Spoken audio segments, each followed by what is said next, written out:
Kevin García broke the silence and has already spoken a few words regarding his arrival to the Chivas team.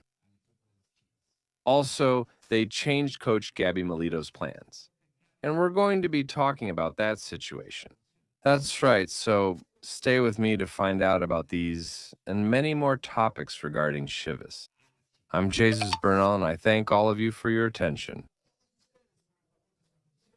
Thank you very much for being here with me to talk about the latest regarding the sacred flock, the latest about the Chivas team.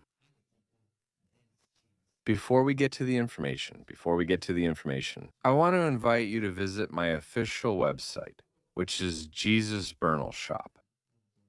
There on the site, you'll find an amazing catalog of the Rebaño Sagrado with 100% original products, 100% secure purchases that can be made through Amazon. And look, with no risk of returns. Also, if necessary, there are products starting from 300 pesos, 500 pesos. This is the jersey of Angel. What a great jersey, that's right. Take advantage. Go to the link I leave below in the pinned comment. Here I'll post the link and check out the catalog we have, totally original from the Chivas team. So, without further ado, let's start this video with the latest news about the Chivas.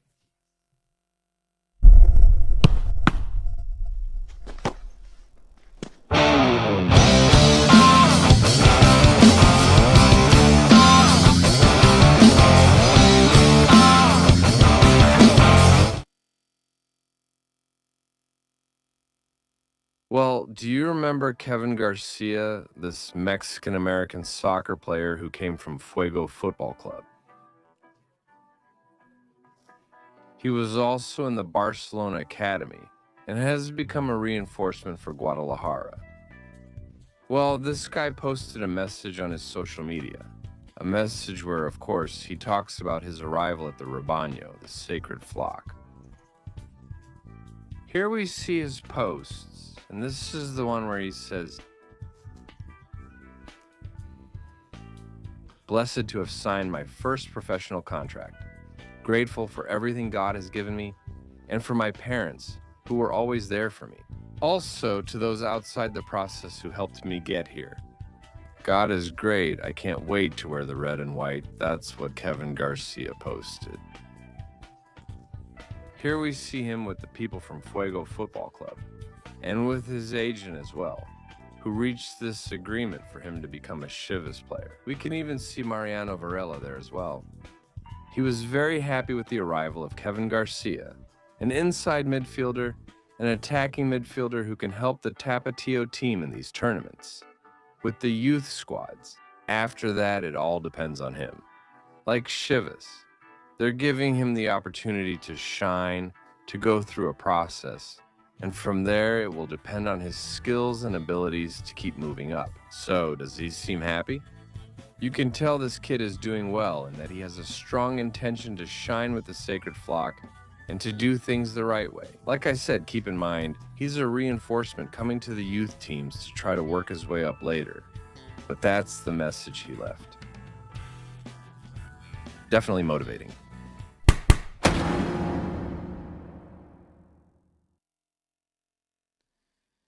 All right, regarding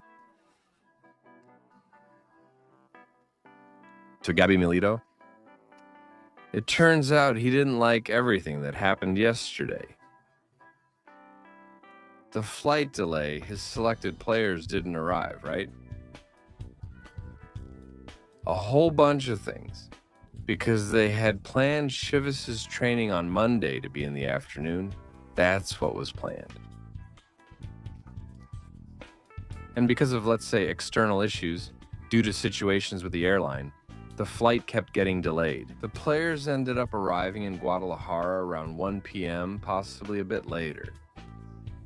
This situation caused a lot of problems, to the point that the selected players didn't show up to train this Monday, because there wasn't enough time and they also needed to rest. As I mentioned, this clearly upset Gaby Milito. I see two situations here. I don't know what you all think. The first is, if there are 8 players and they landed in Toluca in the early morning, Look, there were two options for me to avoid this situation. First, transport them by car or shuttle van. There are at least 8, so use a large van or shuttle. It's 4 hours. Toluca to Guadalajara isn't far, and they would have arrived fine. Option number 2, well, pay for a private plane, there are 8 of them, 8, and you fly them from Toluca to Guadalajara. I think they landed at 3 or 4 in the morning in Toluca. They would have arrived in Guadalajara by 5 in the morning. They could have slept all day and trained in the afternoon. It occurs to me that next time, this could be a solution, because surely in the match against Iceland on the next date, Mikel Arreola in the month of February. That's where this should be applied. Rent a private flight to transport the Chivas players on time to avoid bothering your director.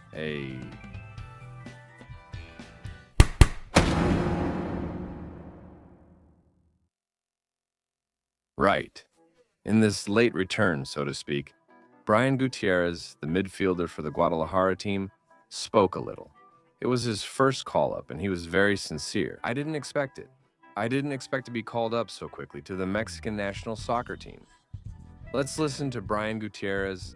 Good morning, good morning. How was the experience with the national team? Very happy and pleased. How did you feel about the competition?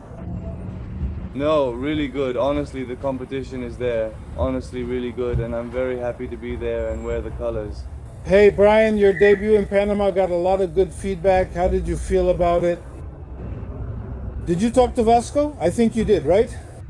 Yes, there was a conversation, but I felt good, satisfied, and it was a nice experience.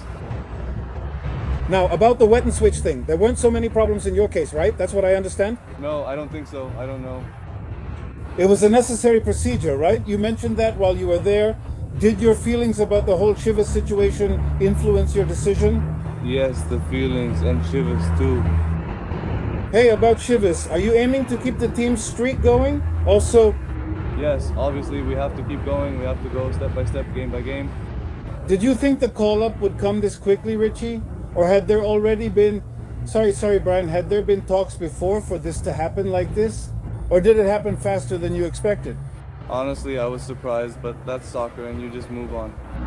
Were you able to talk to Vasco about whether you have a chance to make it to the World Cup? No, I don't know. That's only his decision to make, and I'm gonna do my job day by day, game by game, and I think it's possible.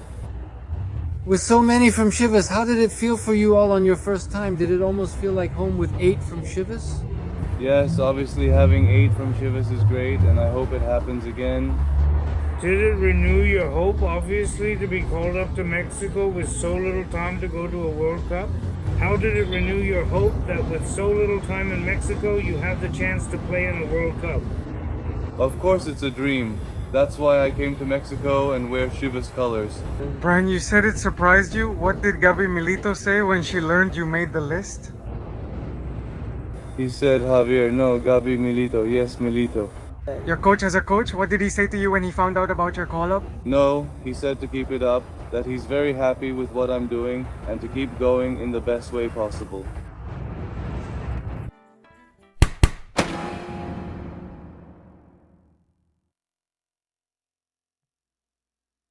Well then, regarding the Chivas team, there's a situation we need to pay attention to. There are two players who could return to the team in the next transfer window, and we'll see what the management does about that. I'm sure one of them will come back, that's Luis Rey, and the other one could also return, that's Pocho Guzman. Look at this little table here. Of the loans, Pocho's ends on June 30th, and so does Luis Rey's. Pocho is with Pachuca, Luis Rey with Puebla. It's clear Puebla won't buy Luis Rey, as they rarely purchase borrowed players. And in Pocho's case, well, it will depend a lot on Soler. And for now, he has started the tournament playing very little, just 17% of the minutes. So, we'll see how much he likes him. Because Solari didn't bring Pocho Guzman, they brought him when Jimmy Lozano was there. So, well, it's gonna be an issue that Chivas also has to keep an eye on. They have to be analyzing how they're going to move the chess pieces for when that moment comes. because it's clear that these are two players who could return to Chivas. It's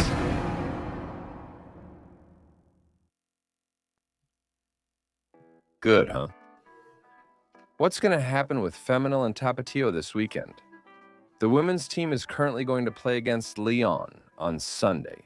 And well, they're going to look for, of course, a win that will allow them to keep climbing up the standings. They're currently in 4th place in the overall standings, and a win could catapult them all the way to 1st place. It will depend on goal difference and other factors, but they need that good result. Meanwhile, Tapatío, the Tapatío team, will be facing the Leones Negros. Leones Negros will be their next opponent on Friday at 5 post-meridiem at the Tepa Gomez. Will this match favor Tapatío, who has 1 win, 1 draw, 1 loss, 6 goals for and against, and 4 points? So, they'll have to keep improving. They've faced Venados, La Paz, and Tepatitlan, and right now, those 3 teams are above Tapatío in the standings.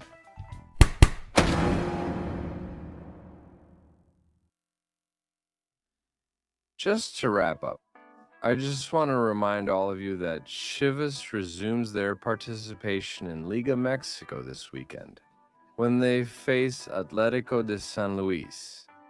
The game will be at 5 p.m. Central Mexico time. You'll be able to watch it on ESPN and Disney. Plus, you can check out the match there without any problem. Thank you, United States and Canada. The match will be at 6 p.m. Eastern Time, 3 p.m. Pacific Time. And you'll be able to watch it on TUDN. All right, we'll leave this video here. Thank you very much for your attention.